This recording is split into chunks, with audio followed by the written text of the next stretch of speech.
DNI says warning lights are blinking red over cyber threats. Election interference remains a risk despite lower than expected levels of threat activity. Presidents Trump and Putin meet in Helsinki. Notes on the Mueller investigation and the GRU indictments. Huawei, under suspicion over African cyberespionage, is said to be excluded from participation in the Australian 5G buildout. Congress may reimpose the ban on ZTE. And Kaspersky fails to win an emergency injunction against U.S. sanctions.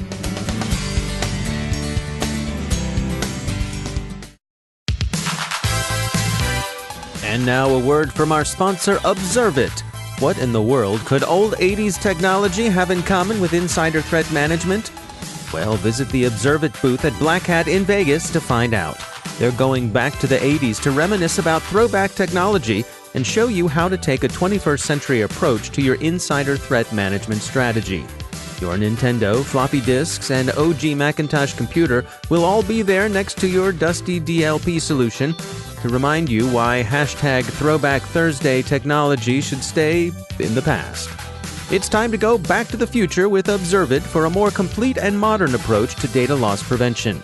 Gain visibility and insights into user and file activity instead of simply locking data down with cumbersome tags, limitations, and rules. And before you head out, take Observit's quiz on which 80s pop culture icon best represents your insider threat management strategy.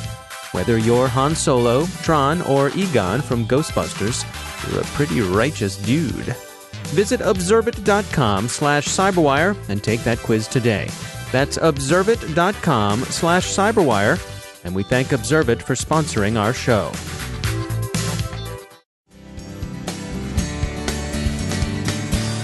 Major funding for the Cyberwire podcast is provided by Cylance. From the Cyberwire studios at Data Tribe, I'm Dave Bittner with your Cyberwire summary for Monday, July 16th, 2018.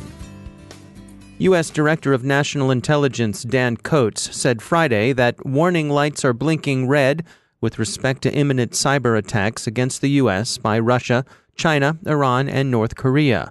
Coats spoke shortly after the Department of Justice publicly released its indictment of 12 Russian officers of the GRU military intelligence service.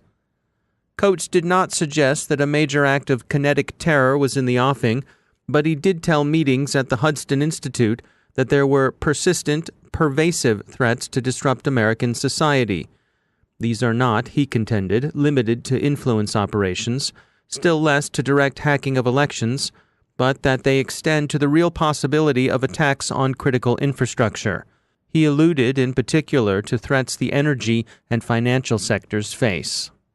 The DNI's warning lights blinking red metaphor, of course, harkens back to the retrospective assessment of the months before al-Qaeda's 9/11 terror attacks. U.S. intelligence and security services were uneasy then. It seemed that something was in the works, but what it was, how it would happen, and where it would take place were obscure until their tragic revelation that morning in September 2001. While Russian activity directed against U.S. midterm elections seems to be relatively less intense than it was during the 2016 presidential election, U.S. Secretary of Homeland Security Nielsen warned state election officials Saturday that this particular threat was by no means over and done with, and that they needed to look to election security and avail themselves of the tools available to buck it up. Presidents Trump and Putin met in Helsinki, Finland today. The meetings began with one-on-one sessions, interpreters accepted, of course. Each president will have at least one translator on hand. This initial session ran long and was followed by larger meetings at which both leaders were accompanied by advisors. This was apparently both presidents' preference and made some observers uneasy, mostly in the United States, where people with some experience of seeing Mr. Putin operate note that he's capable of specious persuasion and express the hope that Mr. Trump would be wary during their discussions. The topics discussed are known to have included trade, China, Islamist terrorism, the Syrian civil war, and nuclear arms control. President Trump, as expected, brought up the indictment, which many in Congress wanted brought up firmly and frankly. President Trump did ask about Fancy Bear's capers, and as expected, Mr. Putin flatly denied everything. The Russian denials are reminiscent of those issued over the Novichok nerve agent attacks in England. "We didn't do it, and you should show us all of your evidence, which we'd be happy to evaluate." The two presidents did discuss the formation of a joint cybersecurity working group, and while acknowledging significant remaining differences, described the talks as productive and that they considered themselves competitors, but in a good way. Further accounts of the summit are expected to emerge over the course of the week. The summit, of course, took place in the shadow of Friday's indictments of 12 GRU officers for their involvement in various aspects of a conspiracy to commit hacking, fraud, and money laundering in the course of Russia's attempts to disrupt the 2016 U.S. elections. Special Counsel Robert Mueller charges that the GRU hacked U.S. political targets, mostly the Democratic National Committee and the Clinton campaign, during the 2016 election cycle. The members of Fancy Bear are said to have accomplished their intrusion through spear phishing, and both DC Leaks and Guccifer 2.0 are alleged to be Russian false identities. The indictment also touches on money laundering. The GRU operators are alleged to have mined Bitcoin to pay for their infrastructure in a deniable and unobtrusive way. So far, the investigation has not announced any American cooperation with the Russian operations. That would, of course, be of paramount interest. Observers speculate that the special counsel will wrap up the investigation by the end of this summer. Since the GRU proved itself adept, in the special counsel's view, at running various fictitious personae, some are looking for other instances of that organization's use of misdirection in the form of catfish, sock puppets, and other front organizations. U.S. Senators Gardner, a Republican of Colorado, and Wyden, a Democrat of Oregon, have asked the Department of Justice to determine whether the Cyber Caliphate was also a Russian false flag operation. The Cyber Caliphate, which represented itself as an online wing of the Islamic State, drew considerable notoriety for threats it made against the families of U.S. military service members, threats that figure prominently among the senators' questions. Huawei, long under scrutiny in the West as a potential security threat, has also long denied that it's anything of the kind. But that claim is looking shakier amid revelations that the company may have been involved in several incidents of espionage. The French news outlet Le Monde reports that Huawei seems to have been involved in a major Chinese espionage campaign against the African Union. The company's devices have apparently been used to collect and exfiltrate data from the Union's headquarters in Addis Ababa, Ethiopia. The African Union's current headquarters, which opened in 2012, was constructed and equipped by China as a, quote, gift of China to friends of Africa, end quote. In 2017, African Union IT personnel noticed that their servers were reporting back between midnight and 2 a.m. each night to unknown servers located in Shanghai. Complaints of espionage from Addis Ababa and denials of the same from Beijing have been swapped for some time, but renewed consideration of the incident has done Huawei no favors elsewhere. Australia's government, for one, is said to have decided to exclude Huawei from that country's build-out of its 5G infrastructure. The U.S. Congress hasn't forgotten ZTE, another Chinese device manufacturer, and is considering including sanctions against that company in the upcoming defense authorization bill. Another company facing harsh U.S. scrutiny, Kaspersky Lab, which many in Congress and the intelligence community regard as dangerously close to Russian security services, failed in its Friday attempt to get a U.S. Court of Appeals to issue an emergency injunction against a ban on Kaspersky products within the federal government. The company is disappointed, but plans to continue its challenge to the ban's constitutionality. And now a bit about our sponsors at VMware. Their trust network for Workspace ONE can help you secure your enterprise with tested best practices. They've got 8 critical capabilities to help you protect, detect, and remediate. A single open platform approach, data loss prevention policies, and contextual policies get you started. They'll help you move on to protecting applications, access management, and encryption. And they'll round out what they can do for you with micro-segmentation and analytics. VMware's white paper on a comprehensive approach to security across the digital workspace will take you through the details and much more. You'll find it at thecyberwire.com/VMware. See what Workspace ONE can do for your enterprise security. thecyberwire.com/VMware. And we thank VMware for sponsoring our show.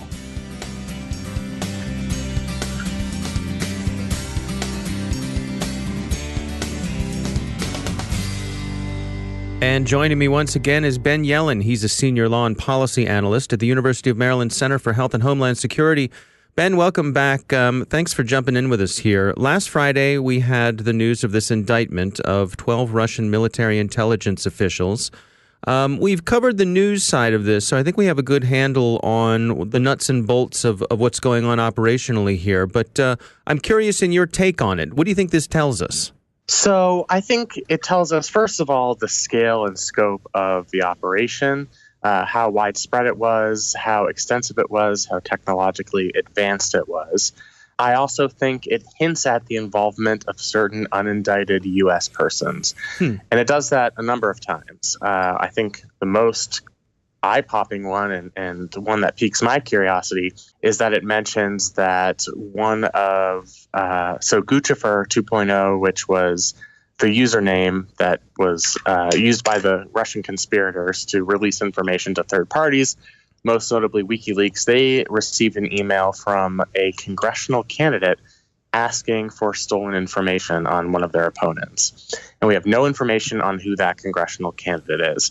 And there are a number of such mentions of U.S. persons. They mentioned someone, and I think based on news reports, we think it is Roger Stone, a longtime associate of President Trump, but somebody who was communicating regularly with the Russian co-conspirators, the ones who were indicted, who were falsely claiming to be this Guccifer 2.0 Ukrainian lone, hacktivist. So, that's something I'm certainly watching out for, is that we've established that there has been a crime committed. That's been established in the indictment. That's been established in identifying the names of these conspirators.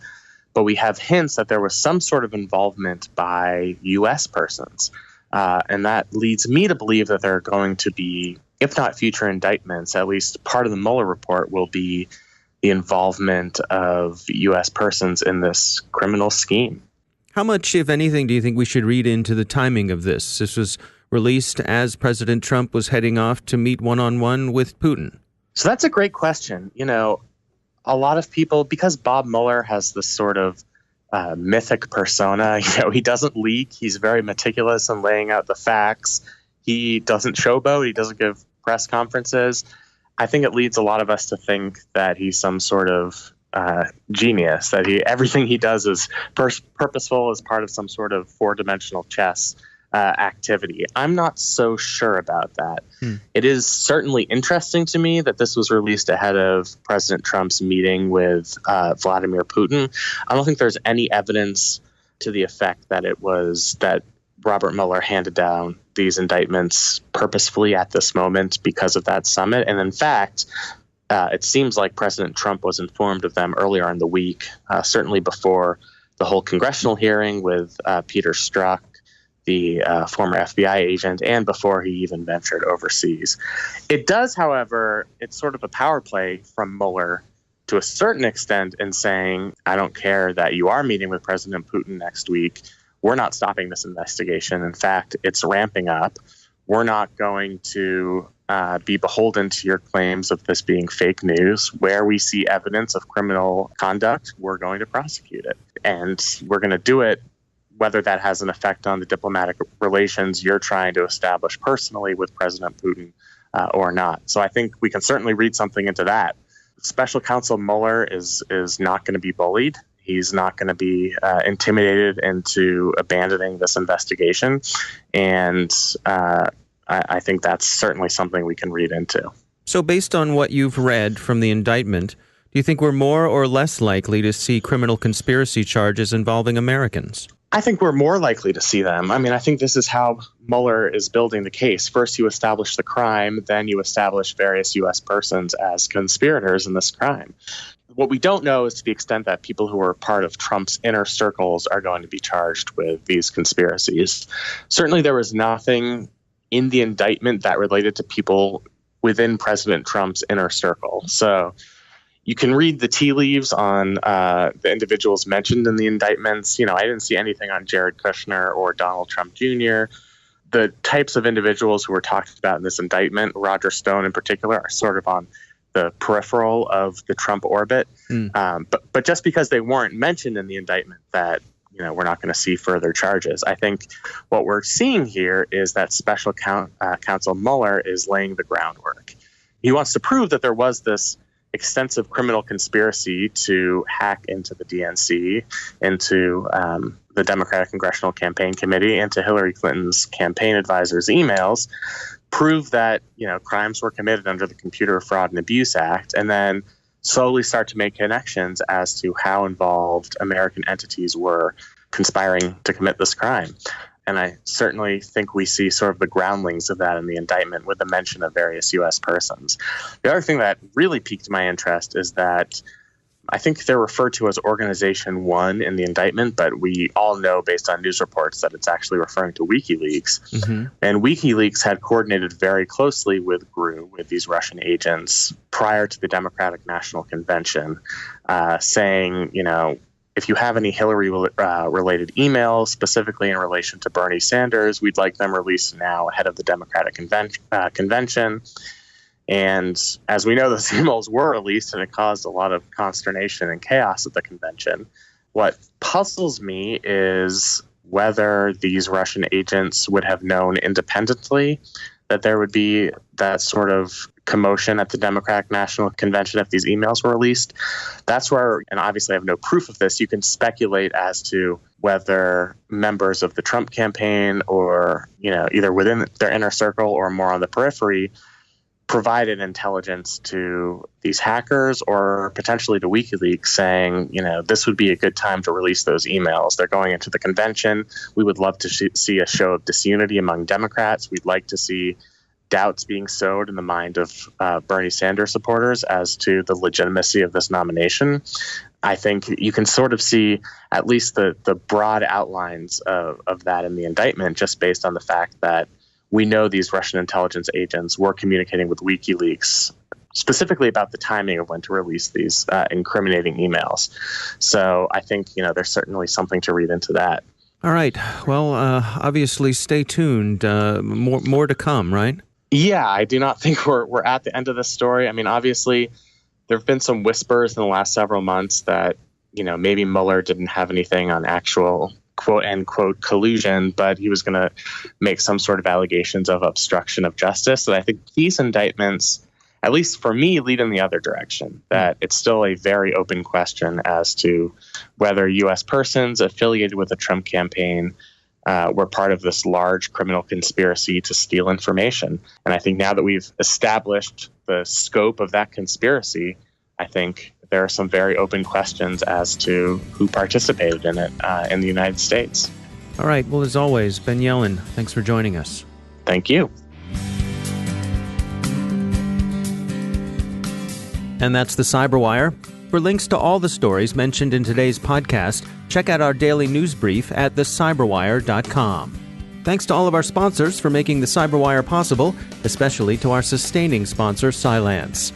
To find out how Cylance can help protect you using artificial intelligence, visit Cylance.com. And Cylance is not just a sponsor, we actually use their products to help protect our systems here at the Cyberwire. And thanks to our supporting sponsor, VMware, creators of Workspace ONE Intelligence. Learn more at vmware.com. The Cyberwire podcast is proudly produced in Maryland out of the startup studios of Data Tribe, where they're co-building the next generation of cybersecurity teams and technology. Our show is produced by Pratt Street Media with editor John Petrick, social media editor Jennifer Iben, technical editor Chris Russell, executive editor Peter Kilpie, and I'm Dave Bittner. Thanks for listening.